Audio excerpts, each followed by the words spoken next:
And very good. And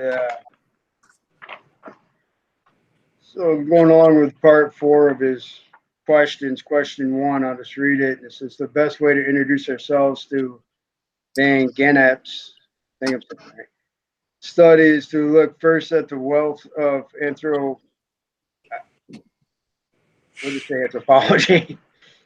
and evidence described in territorial rites of passage, skim through Van stuff, provide brief quotes, and choose a page. It says choose a page from somewhere. Again, he said something about this was originally supposed to be a discussion question written out. Yeah, to be honest, I don't have quotes ready to go for you guys. Well, I have 2 that I actually did this while I was waiting for some contractors at work. Sorry, are we doing rites of passage first or the business memo with the 360 questions first? We're doing the rites of passage. Oh, okay, sorry. Yeah.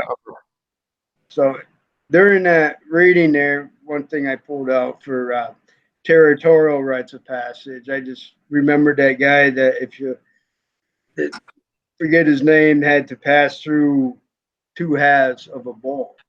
He stepped over the gangplank between the 2 halves before he could go in to the other country. General Grant, he came to Asiyat, which is part of Egypt, and the bull was sacrificed. And the head and the body are separated, put on each side of the gangplank, and he had to walk between the 2 to be allowed into the other country, into that part of Egypt. And the other example I had of rites of passage through territorial rites of passage was how the Romans were required to separate themselves from the enemy world, and before they could go through the arch back into Rome. Those were the 2 territorial rites of passages that I wrote. There were several in the readings, but I guess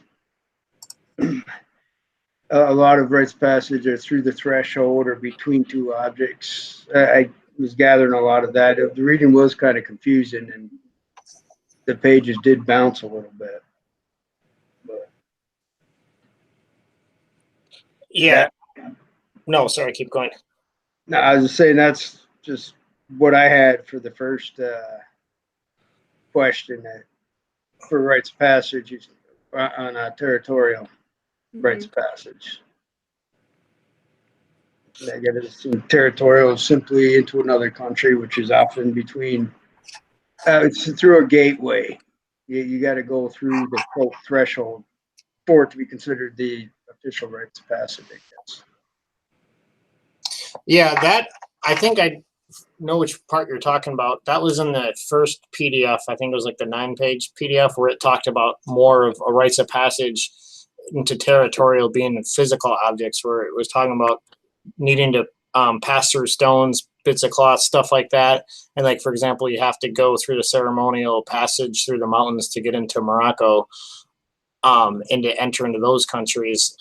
And I thought that as a rite of passage, I think I get what they're coming from, is you need to make that, not the descent, sorry, but you need to make that grueling kind of trek to get through the passage. So it meant it more in a literal sense than the other rites of passage, which talked more about like rituals and customs of like the wedding. Exactly. Yep. I found this reading to be a little difficult, honestly, to follow. Well, it was written in 1925. But I get where they're coming from. It just took me a little while to kind of decipher through the verbiage. I liked that the instructor had put some notations on the book, and I tried to decipher that, and it made a little more sense. Yeah, it was still difficult trying to find quotes and write about them for the PowerPoint. Like I said, I'm trying to rifle through this so I can go to Maine this weekend. But that was hard, so good luck on that one. Yeah, I had a hard time with this reading too, but I like what you said about like when they talk about territorial rites of passage, it is more physical than the others, but there is still some like symbolism to it almost. Like even though you're are physically crossing like a border or a boundary, like that can also include some objects that don't necessarily have to do specifically with that region, but it is more kind of spiritual or ceremonial. So it's kind of an interesting mix on that one. I think I found this reading harder, and I watched the videos too. I agree that the professor's one was a little bit more clear, but I just really had a hard time with this concept. It's kind of hard to grasp if you don't read it a couple of times. Yeah. I didn't read it a couple of times. I just railed through it. I had to like skim through it again. Like I would read a paragraph and then I have to be like, okay, wait, kind of go back and go through it again. So Yeah. Yeah, I actually almost found like the next question, question 2, easier to be honest to answer. Just because what I liked, what stuck with me when I talk about rites of passages, and I know we talked about this before we hit the recording button, but like for me, a rite of passage isn't turning 16 because everybody does, so it comes automatically. And how it talked about there's different religious sects that look and honor different things. For example, in the United States, when you turn 18, you're considered an adult. So it's not really a rite of passage per se because it's something that's automatically attached to an age.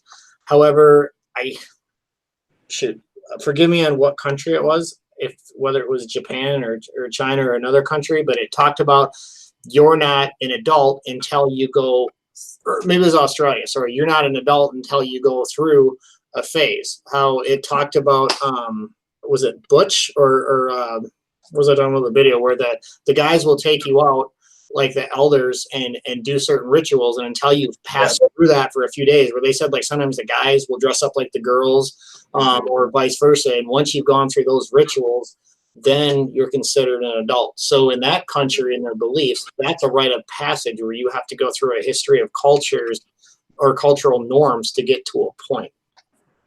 yeah, Definitely. Africa has a lot, at least I've seen a lot of tutorials or documentaries on Africa. They do a lot of stuff like that, from the deliberate scarring of the males in forms of pictures.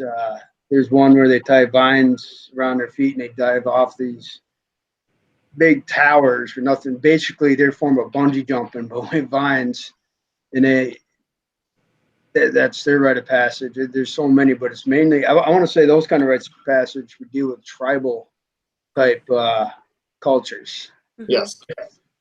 You're proving like your physical strength and capability, like, and that's your rite of passage, is that you can go through these trials and tribulations rather than just turning an age, like you said, Tim, which everyone does. Yep, yeah. That was my, I guess, kind of clearest example when I read it, and I think that was in one of the videos where it actually talked about it was like you were called a bloke, I think it was. So I'm wondering if this was Australian that I watched the part on. And then the other example is like marriage, for example. In some countries, you go to, like here, you go to a courthouse, you can get a piece of paper, and technically you're married. Where other countries, it might be, even though you have a kid and you might live together, there's what we would relate to as common law marriage. In other countries, unless you completely go through the ritual or the customs or adhere the rites of passage, you're not technically married. They make you go through like the dowry process where you barter with family and do exchange, and that the whole community has to come together to agree before you consider one in marriage. So that's a ritual and a rite doing a comparison. Here it's a rite, not in the RITES, but RIGHTS, that because you have a piece of paper, you're technically married. That could be considered a rite of passage if we consider that one of our rituals. Or did I confuse it? No, I think you're right. Like we have, similar themes across cultures, but the way that you kind of go across those boundaries or achieve a status can be different. So like I think marriage is a great example of that. We just see it differently in different cultures. There's things that we would consider marriage or things that we would consider close to marriage in the United States that maybe other cultures or other tribes wouldn't feel the same way because they have different rituals and different standards for how you achieve that status. Oh, definitely. Exactly. Vermont, I don't know. Vermont has a common law marriage. If you live together for so many years, you're just married. No ritual, no nothing, no work up to it, no threshold to cross kind of deal. But I don't know. I think everybody has their own thoughts on rite of passage. To me, if there's a prep for it, ceremony, threshold, if you will, and then celebration afterwards, and it happens once. I mean, in marriage, you can do multiple times. Right. But it'll lose its luster. The book read something along the first child. After the first child, it loses its luster, I guess. I don't know how true that is. I love my last kid as much as I did my first, but I don't know. So like when I graduated airborne school, I only had to do it once, or air assault school, I only did it once. Basic training, I only did it once. Tim, I'm sure you went through an academy of some sort, and you only had to do it once.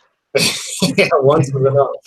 Yeah, I mean, a lot of the stuff I did in military, I only had to do once, and thank God, because some of them schools I don't know if I could do again, or would want to do again. But that's how I look at rites of passage. If you can only do it once, getting older in America anyway. I mean, you only do it once, but it's not a rite of passage. Oh, definitely. One thing I found interesting too is on page, I pulled it up here actually in preparation for part of the next question, but on page 21, so it's the 5-page PDF. But page 21 talks about transition rites, and how transition rites are also kind of known as purifications. I guess it'd be, if you will, the best way to describe it here, maybe in the U.S., is through a baptism. I don't mean the technical sense, purification being washed in a river, but the symbolicness to it is you transition from not being like a child of God to being a child of God and believing in the church. And I'm not getting deep down a religious sect, but just talking about how transition rites are also rites of passages too, looked at in a different sense. Mm-hmm. Because I actually got confused on when it talked about the 3 stages and talking about it. I found some that said, okay, well, the 3 stages are separation, liminality, and incorporation. And then it looked like this one on page 21 talks about preliminal, liminal, and postliminal. Right, and that's in the professor's video. That's what he described it as, those 3 right there. Yeah. Yeah. Do we want to talk about those? I guess what those mean to us, and go from there. We can do that. Like I said, preliminal, basically, to me, is the preparatory, prepping for the event, basically. Like going through the academy, me, all the schools, like you're hammering through it, or studying for a test. You're just preparing. It's all preparing to me. And then the liminal, I agree with what the professor said. That's when you're in a threshold. You're not even. That's the nervous part. He described it as, "Are you worthy? Are you going to get that diploma? Is there a diploma there?" Or like when I graduated jump school, are they going to put the wings on my chest, or am I one of the invisible washouts I was never told? Kind of deal. And then of course post-liminal is nothing but rejoice, celebration, rejoin where you came from. In the beginning you separated, now you're back where you're at. Is how I pretty much wrote it down in preparation for our group talk here. No, that's perfect. I mean, I kind of almost stole, I guess, the military terms of saying preliminal is the preparatory, if you will, where liminality is the command phase, and the other one's like the post or after phase. So I mean, it's like the preliminals, all getting everything ready leading up to it. I mean, like if you were going to do a purification, what are you about to undertake? What do you know you're going to have to give up? What are you going to maybe have to get ready to become holistic or whatever in that sense? What I looked at as preliminal, where liminal is the actual execution of the ceremony, and the post-liminal, like you said, is kind of the rejoicing, if you will, afterwards.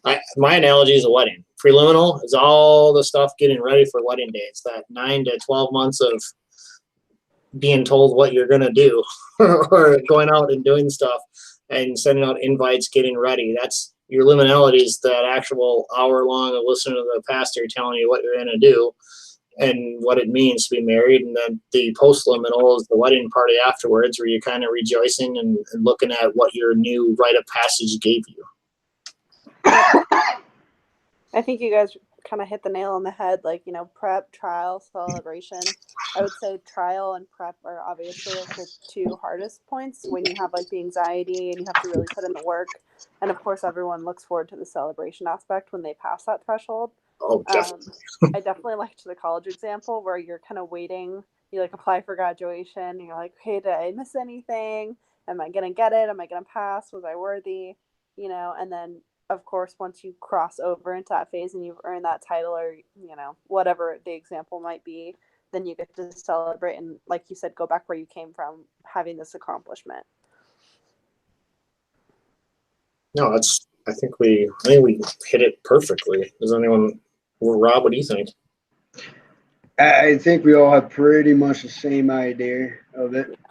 There's no real differences. I don't think we can beat that one up too much more. I guess.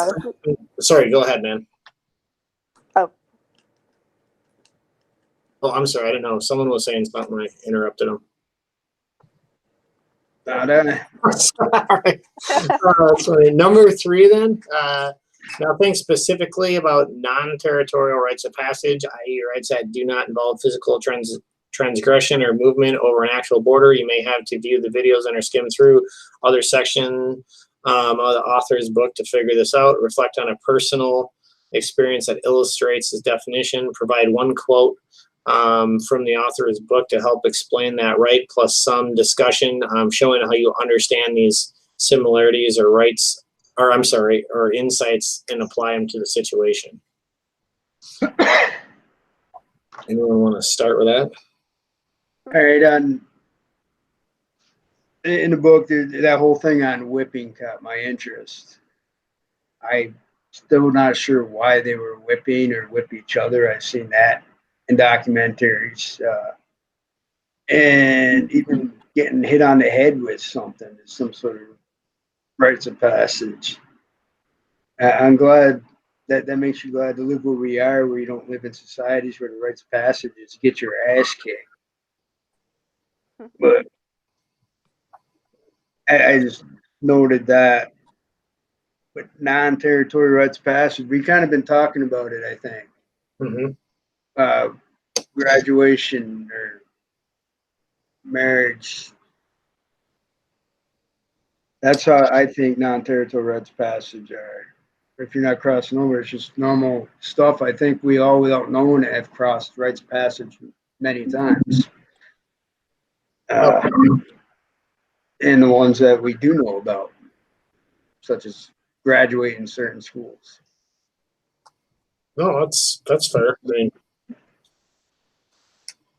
making a sports team, trying out for varsity baseball and making it on the team. I mean, I guess I don't know that that's a physical transgression. I mean, you just showed up, you swung the bat a few times, and now you're on the team, or movement over an actual border. That might be a non-territorial rite of passage, I guess, in my mind. Yeah. It could be. I mean, there's a lot of small ones out there that I'm not sure. Some people may consider rites of passage, others may not. For instance, I've been a deer hunter my whole life, and when I brought my son out for his first time and we harvested a deer, I looked at that as his rites of passage. And the same thing when I brought my daughter hunting and she shot her first deer. Mm-hmm. So, rites of passage, you're now an official hunter, not just someone that takes their gun for a walk. There you go. Yeah. Yeah. I mean, I think you're right, exactly what you said. Like, we've been talking about it kind of for the last few minutes. Just those things in life that we do, and they might be a big deal, but we don't necessarily think of it in that light of being a rite of passage. Like, a lot of things we do growing up in school, like you said, trying out for teams, trying out for a club, maybe going for, an honors or an AP class instead of a regular, and then getting in and passing the test. These small things could be considered non territorial. Um, and then I like your example of taking your kids hunting too. It's definitely, whatever tradition or hobby that you have as a parent that you take your child with and you want them to experience it for the first time. I think that would always be a rite of passage, not only for the kid, but for the parent too, because it's the first time that you get to teach someone this other skill or something along those lines. So, there's probably so many little ones throughout our lives that we don't even think about. And then the territorial ones would just maybe be more impactful because it's such a larger physical step. Right. Perfect. Hmm. I don't know. I can't say I have the deer rite of passage, though. What's that? I don't have the deer hunting rite of passage myself, though. They don't do a lot of that in Southern California. Oh, probably not. There's got to be something to shoot over there. Oh, man. I tried to shoot a BB gun on vacation, and I missed 7 times. So I don't think that's in my cards. Oh, that's funny. Man, I've been to California 7 times. All 7 times while I was in the military, and it was all in the Mojave Desert. We called it the Sandbox. Ooh. Well, that's So not fun to go to the fun part. no, that sucked. I hated that 30 days every time. Go play in Yeah. the sand. Oh my gosh. Mojave Desert. Wow. Yeah. The only thing I got to kill there was a lot of horny toads. I thought it was a myth until I grabbed one and someone told me what it was. That is funny. Oh, man. I guess number 4. It's kind of a long one, but I guess consider this because you've been studying the rites of passage. You are now privy to secrets of the social world. Sorry, secrets that many of your colleagues remain ignorant of. But these secrets will be of little use unless you put them into practice. How could a professional rites of passage, something you do at work, have been improved upon? Or how could you improve on work experiences by using this knowledge of rites of passage? Think of it this way: if it helps, how could you make your leadership more in tune with your colleagues, like unspoken needs, feelings, attitudes, etc., as well as the correct social order of things in your professional environment?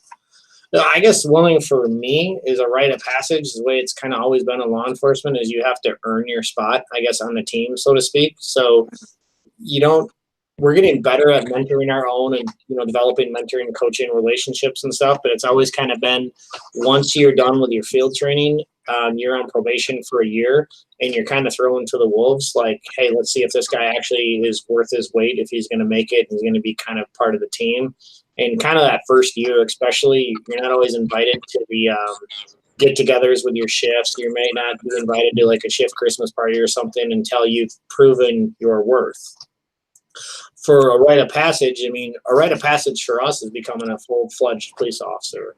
I think how we could fix that is, you want to help them become successful. So you tell them the tips or secrets of, hey, this is what worked for me. This is how I became a successful cop.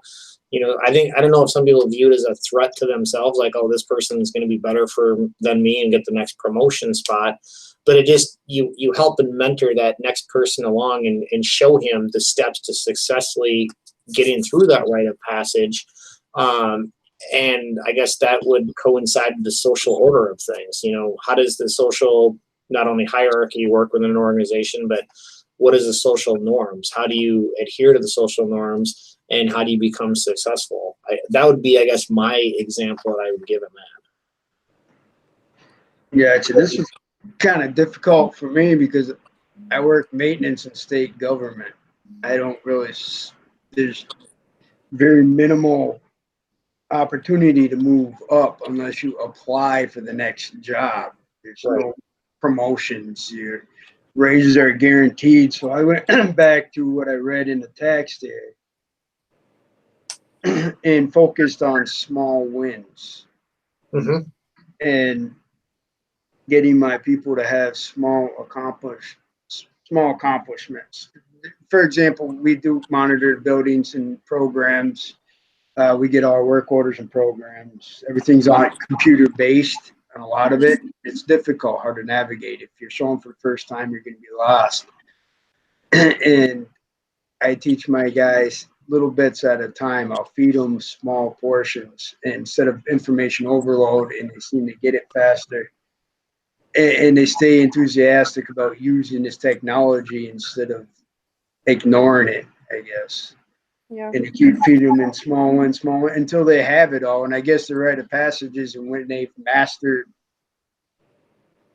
that task that they got to use on a daily basis in order to go without direction, they only need support. I guess that's the best I could come up with in my line of work. Like I said, there's no other room.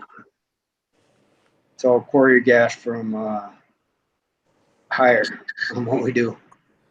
No, that's still a good. I think that's a good scenario. Yeah. I would say Starbucks is probably a really good organization for this example. I personally worked my way up from barista to shift lead to assistant manager to store manager.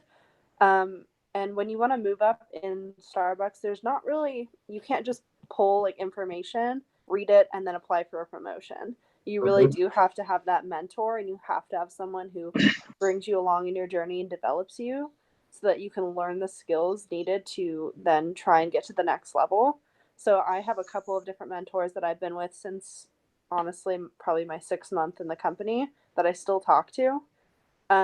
And it's those relationships that really helped me grow and cross that threshold into the next level. I could not have done that just from gathering, papers, data, information from, our handbooks and things like that. There's no way. So for me in a leadership role now, one of my biggest jobs is developing my employees. So Mhm. I develop my baristas to develop their leadership skills so that they can be shift supervisors in my store. My shift supervisors, my ultimate goal is to develop them so that they want to take on an ASM role and eventually run their own store. And not everyone's interested in it, but you can always develop people even in their own role. So Starbucks really has that mentality that you always want to be developing, always want to be learning, always want to be moving forward. It's part of my meetings every single time. I had a 5-hour meeting with my boss today, and 30 minutes of it was me discussing how I'm developing my talent and my team. So No, that's I know that's it makes you a excellent. lot of yeah. That's an excellent example. Sorry, I cut you off. Oh no, I was done. Yeah. Um, I mean, I think we kind of all hit that perfect of how we would apply it, or make it better, and I think we're right on for that. Anything else to add on those? I don't think so. Thank you. No, I'm good. Do you want to switch gears on that, and we can talk about is that me? Are you guys hearing something? I don't hear anything. Oh, I okay. hear echo. Yeah, it sounds like I'm getting feedback on this all the time. But how about we switch over to the memo then? Which again, thanks for somebody else starting and putting that together. It looks really good. But it said let me pull up the main instructions. Sorry, I had too many screens going here.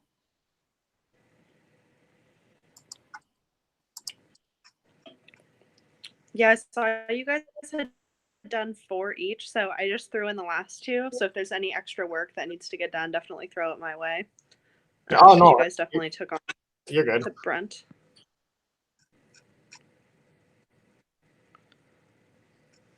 All right, sorry. So it basically just talked about for this assignment to come up with 10 questions for. Why did I totally lose my thought? I'm sorry. I had it already. I was going to act like I know what I'm talking about here.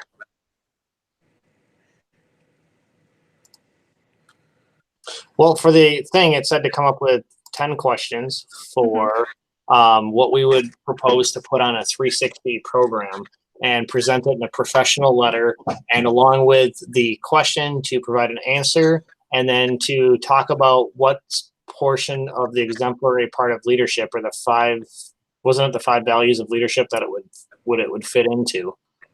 Right. Do you want to start, Rob, and go over the 4 that you put on there, and then I'll go over mine, and then Corinne, you go over yours? Sure. I remember what 4 I put on there. I started to line them up, and I definitely put the first one. To what extent does she lead by example when helping the team meet a goal? Please give an example or two. And I like this question because it lead by example, I think, is solid with any leader. At least it should be. And I described the question measures how willing a leader is to work alongside his followers, giving them guidance and encouragement. Followers are appreciative of a leader who is willing to get dirty with them. And this is clearly modeled the way. The second one I put is to what extent does she usually follow through on commitments, i.e. doing what they say they will do.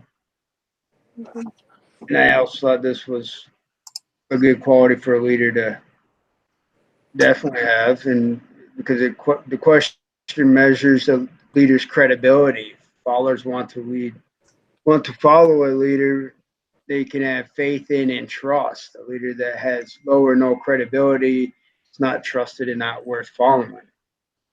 And this is another model of the way.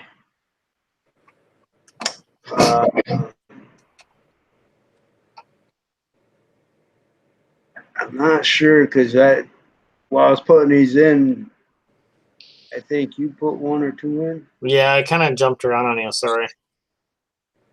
Well, should we just?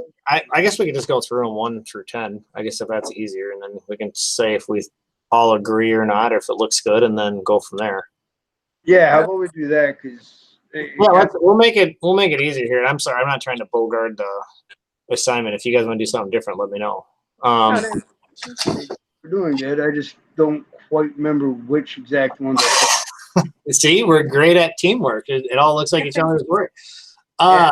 All right, so number 1 is let's just do this. How about number 1? To what extent does she lead by example when helping a team meet a goal? Please give an example or 2. And I think Robbie already discussed this, but what we're looking for, how we would measure this, would be the question measures how willing a leader is to work alongside his followers, giving the guidance and encouragement. Followers are appreciative of a leader who is willing to get dirty with them. Of the 5 practices of leadership, this would fit model the way. Are we all in agreement with that? Yeah. I wrote it, definitely. There you go. Good answer. You're like, no, it's terrible. Number 2 then, to what extent does she usually follow through on commitments? Example would be doing what they say they will do. Please give 2 or 3 examples. This is good because it doesn't follow the what not to do that the instructor gave, where it's, they can give a yes or no or very short answer. Asking them to expand, I think, is a really good thing to do. Possible answer we're looking for, or is that this question would measure a leader's credibility. Followers want to follow a leader that they can have faith and trust in. A leader that has low or no credibility is not trusted and not worth following. That's perfect because that's right what Chapter 8 was talking about, where I left off before this. And of the 5 practices of leadership, this question pertains to model the way. We all agree with that? Yeah. Yep.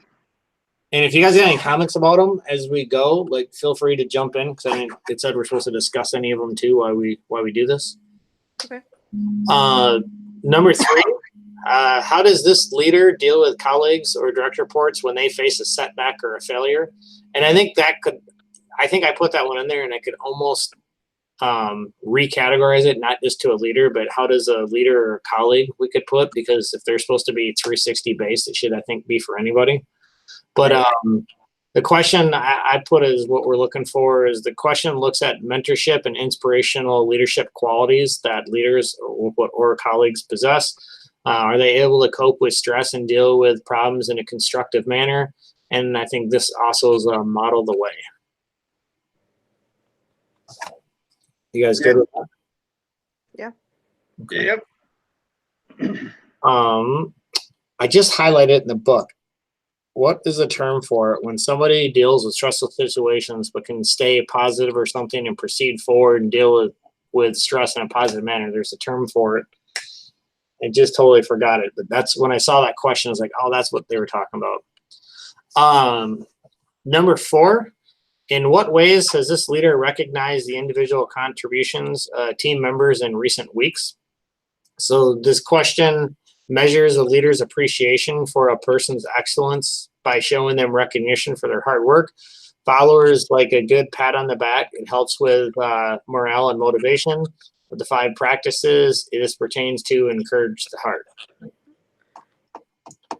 Definitely. Yeah, I we've talked like about that. this one before. Like the importance of recognizing your team. Like I know we've talked about, like I shared personally, it's not one of my strong suits. So it's something I really have to go out of my way to provide recognition, even when I think it might be just saying thank you for doing their job. Oh, definitely. So, yeah. No, that's a good example, and I think that's exactly what a 360 eval should kind of contain is, stuff like that we've identified that as leaders that we know that that's what followers, or maybe we should say even direct reports, want to see. And we know that we need to work on improving ourselves, because I think when we talked about this last time, I was total agreement with you. I expect that you go out and do your job, and you shouldn't need a participation medal just for doing your job. But yet at the same time, as a leader, like you said, we are supposed to encourage from the heart and kind of tell people, give them the attaboys and stuff when they deserve it. So that's an excellent question. Yeah. Number 5, how open is this leader to other perspectives and counter arguments while working with others? Please provide an example or 2. So this question is to measure a leader's collaboration and willingness to hear other points of view from their team. Followers have great ideas and like them to be heard. And of the 5 practices, this would fall under enable others to act and to challenge the process. Exactly. Yeah, that was my 4th one. Perfect. No, it was well put. When I read that earlier, I was like, yeah, I agree with that totally, because I got an example of someone who I work with that I always thought was kind of a great leader when I was more of a direct report and worked underneath them, because I didn't see how they always were behind closed doors.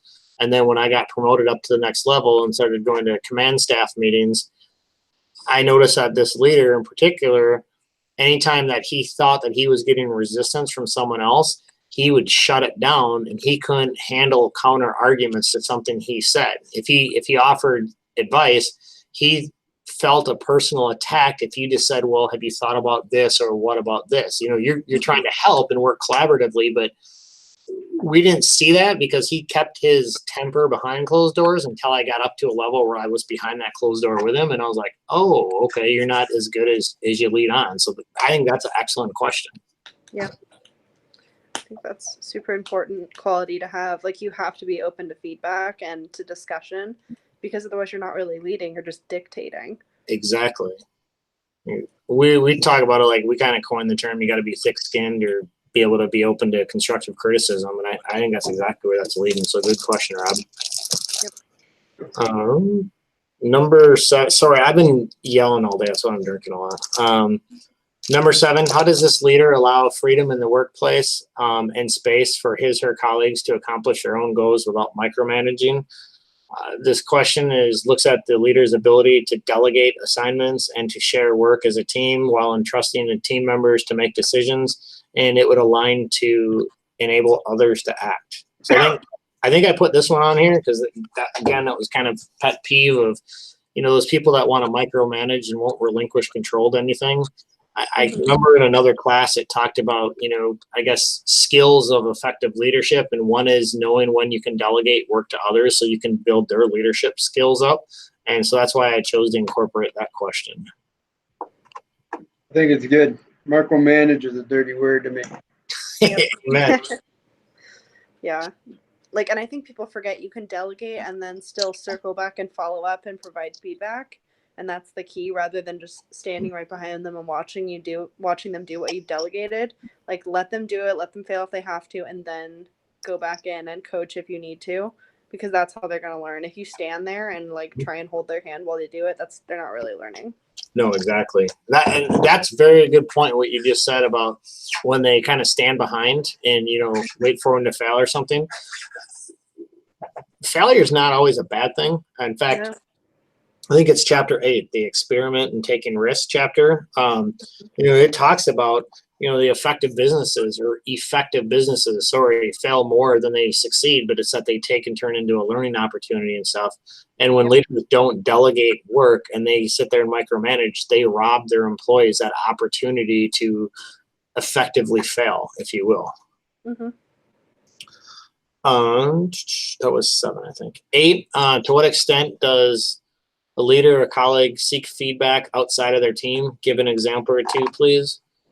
This question looks at leader colleagues' ability to seek innovative approaches in situations. It measures whether the current situation is adequate or if improvements can be made. And this, I think, relates to challenge the process. You guys good with that? Yeah. I think that kind of relates to the other one earlier, like, being open to feedback. So I think it's even better if you actively seek it. I definitely ask my superiors and my peers for feedback, and it helps me grow and increase my skill set. Perfect. Okay. I know it was in, I think, this week's modules reading too that talked about, for like for taking risk and stuff like that, is you can't just, it didn't say introvert, but you can't work with your inner group. You have to look outside your organization too for ways to improve and stuff like that. And that's kind of what triggered that question there. Mm-hmm. Totally. Oh shoot. That's sorry. Number 9, how effectively has she communicated goals to your team in recent meeting? Please give an example or two. And that this question highlights the importance of clear and concise communication from a leader to the team. If a team does not understand a goal, the leader cannot hold them accountable for the result, as this is a reflection of their competence with communication. But yeah, excellent. That was one of mine. I kind of added that second sentence just because that's something that I hear a lot from my boss. If your team doesn't understand something or they haven't been properly trained in it, how are you going to hold them accountable to it? It really just shows that you didn't teach them or communicate it clearly. Oh, definitely. I guess, which part of the 5 things of leadership would we tie that to? Oh, whoops, I didn't put that in there. No, I can put it in here. Maybe model the way.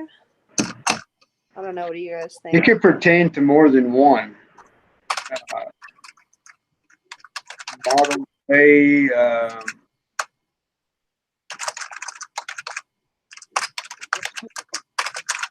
Where would be enthusiastic about the job? I mean, showing you have heart what you're doing. Maybe inspire a shared vision. That could work too. Right. That's what I was thinking.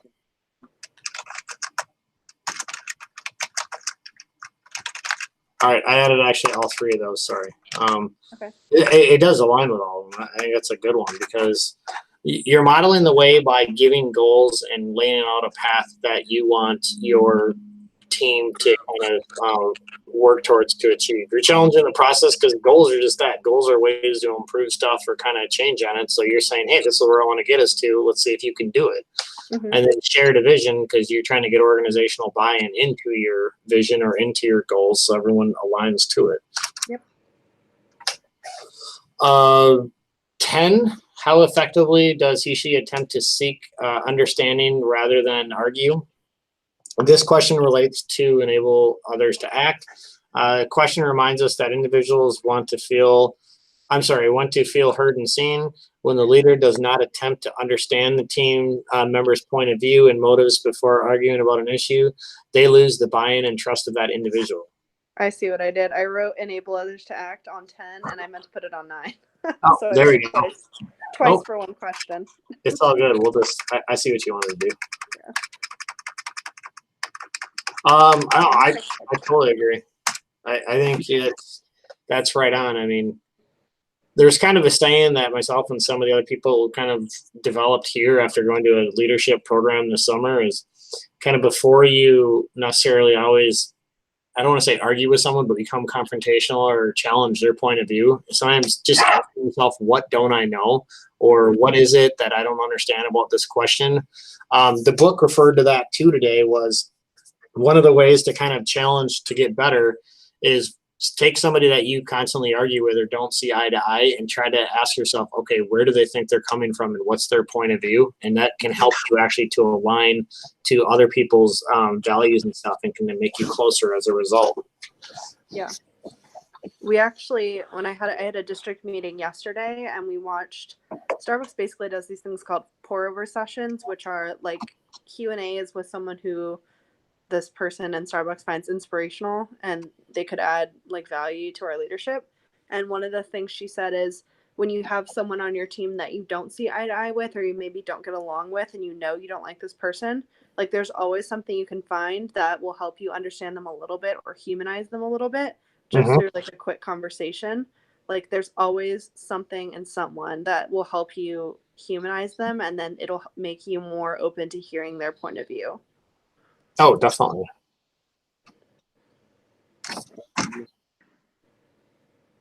Rob, what do you think? No, I'm good with it. I like it. And if we're agreeing on all the questions, if you look at the top and just look at the short intro that I wrote, tell me if you like it, dislike it, add to it, take away. I think it was clear and concise. I liked it.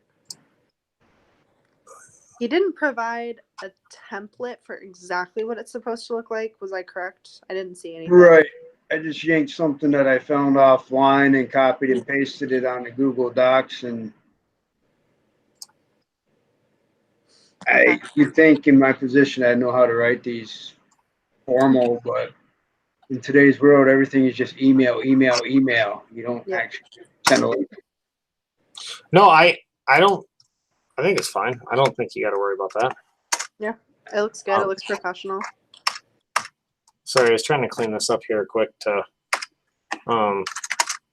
There's sometimes all the like the A's underneath don't want to line and stuff, so I was trying to make it so it Yeah, up there better. when I'm not quite sure how to format in Docs because when you write up in Word and if you like backspace or whatever, you can line everything right up and it goes from a 1 to a lowercase a and then a lowercase b if you want, or you back. I know how to use Word quite a bit, but Google Docs does not format the same. Yeah, it's a little different. So I'm sure when I grab it and try to paste it in Word, it's going to look different and I'll have to shimmy it all up. There. I think I straightened up a little bit because are you guys watching? You guys see the changes that I make, right? Yeah, I can see. I think that looks a little more in process. And I know, like you said, sometimes when you save a Google Doc, it doesn't save the way that you have it. But so then I think the last thing we got to finish up on this is, wasn't there supposed to be a closing paragraph on this? Or am I thinking of? Well, that was the template. I wrote in red just because introduction paragraph, conclusion paragraph with question marks, and I erased the. I wrote in the introduction today at work, but I kind of didn't see a reason for a conclusion, unless you guys think we should throw one in there. I don't really know what we would write in it other than just kind of repeating ourselves. Right. That's why I didn't see the point in it. Yeah. No, I agree. I was just trying to peek through both of these things just to make sure it doesn't all of a sudden say somewhere that we had to have it. But good idea, because either tonight or tomorrow midday, I was gonna send it. yeah, I don't see. I'll look through it again later, but I just open up all the links attached to it, and I don't see where it says that we have to have it on there. Yeah, I didn't see that either. Okay. It wasn't super clear. He just kind of gave vague instructions. Yeah. Yeah. So But I think we wrote a nice amount for each question. It doesn't look too short, so I don't see. no, he said 1 or 2 sentences describing, and everyone has about 3 short sentences. Hmm. Sometimes not clear because they'll say write 2 or 3 sentences, like a whole paragraph or two. I don't know. I think he failed at math because sometimes they say like this test should take 60 minutes, and it's like, on what planet are you on, man? Yeah. Oh my God, some of those tests have taken me like 2+ hours. Are you Yeah. talking about the SW, whatever it was called, where it'll ask you like 20, 30 questions about the reading and you have to have it verbatim? And Mhm. those drive me crazy. And some Yeah. of them he gives you the page numbers, and some of them he doesn't. And I'm like, how are you expecting me to find the sentence if you don't give me the page that it's on? Well, That's just unfair. And I've even read through, the SYWD reading test. Yeah. I've read through the module readings before I take it, and it still takes me an hour and a half to 2 hours to do the test. it does. You're not alone. I'm glad to see that I'm not alone. My eyesight is really screwy. Yep. And I read the screen and I try to read my book, it takes me so much longer because my eyes got to refocus and constantly refocus. Hmm. And bifocals screw me up even more. So those tests are crazy. So when you take have you taken the challenge for Miss Wolf? Nope. No. Time. Give yourself a lot of time for that.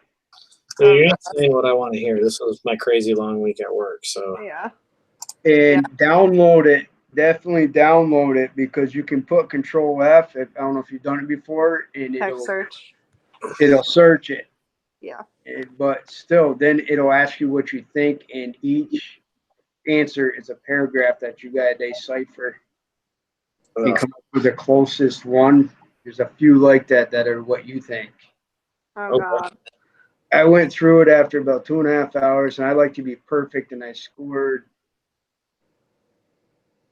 3/4 of a point from perfect. And I was like, good enough. I'm not doing that again. That was torture. Yeah. Funny. I have a headache after those. It's just, yeah, like you said, like trying to go back and forth between the book and the computer and line up every single word in a sentence. What is the point of that?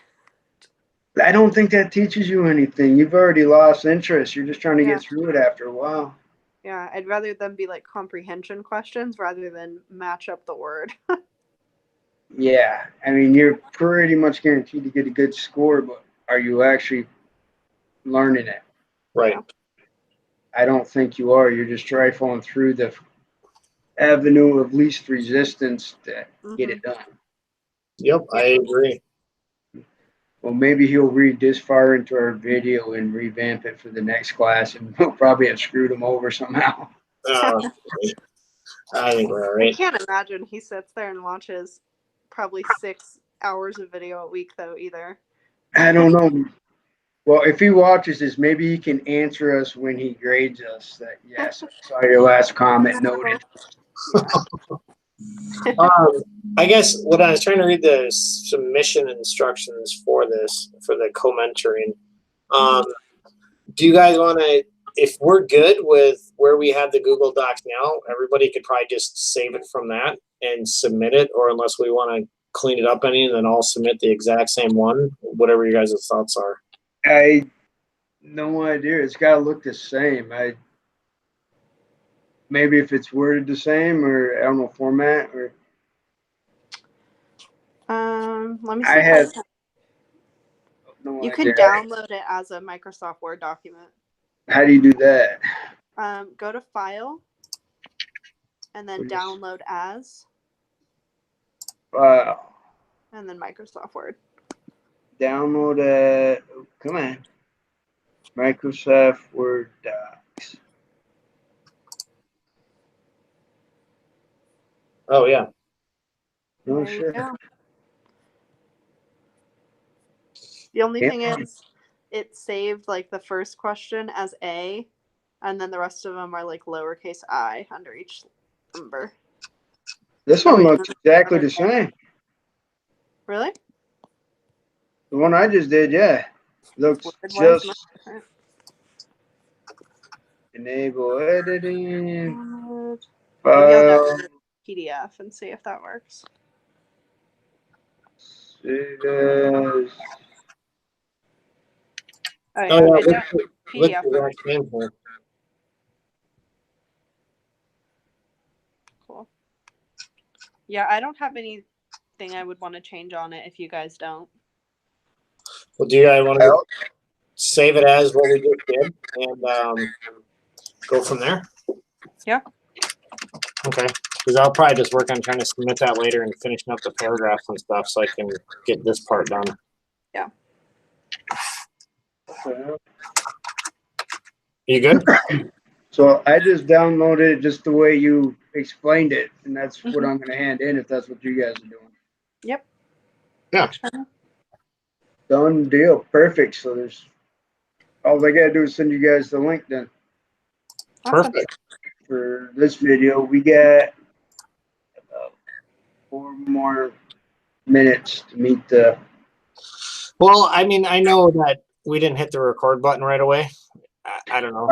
I wrote the time down after as soon as I saw live. Oh, okay. So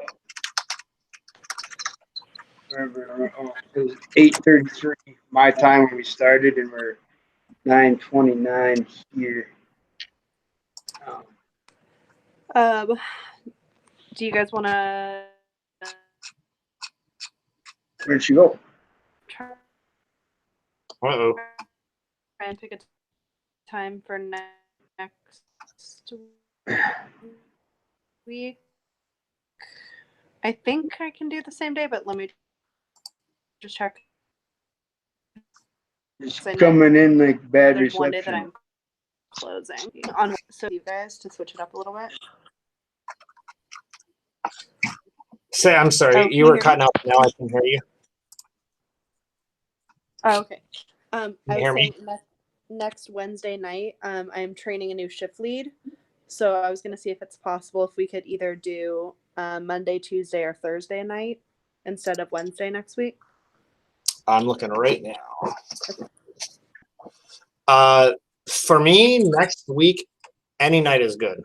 So Okay. I can do whatever. What about you, Rob? I'm always open. It's always nighttime when we meet for me. So whatever works for you. I love early, to be honest with you, but whatever works. How about this? Days of the week. Just in case I'm trying to clean a bunch of stuff up this weekend for my other classes, Mm-hmm. can we not do Monday? Could we do either Tuesday or Thursday, whatever you wanted to? How about Tuesday? Does that work for everyone? Yeah. It's fun. Okay, awesome. That sounds good. I love early. I'm trying to hammer stuff out because if I stay ahead in this class, not only do I get to go to Maine, but then my wife's anniversary will be a success because I'll take her to Alexandria Bay to the Thousand Islands region. Okay. Nice. Yeah. So do you want to do the same time then as we've been doing? Just same time, but Tuesday night? That works for me. Okay. Works for me. I got it on the calendar. Awesome. Nice. Well, do you want to go ahead and call it a night? Yeah, I think we are basically 1 minute off, so I think that's fine. Yeah. All right. So same Tuesday, 8:30. I'll get this link out to you shortly, and till next time. All right. I will chat with you guys next week. Okay, All right, man. Have a good one. Yep, bye.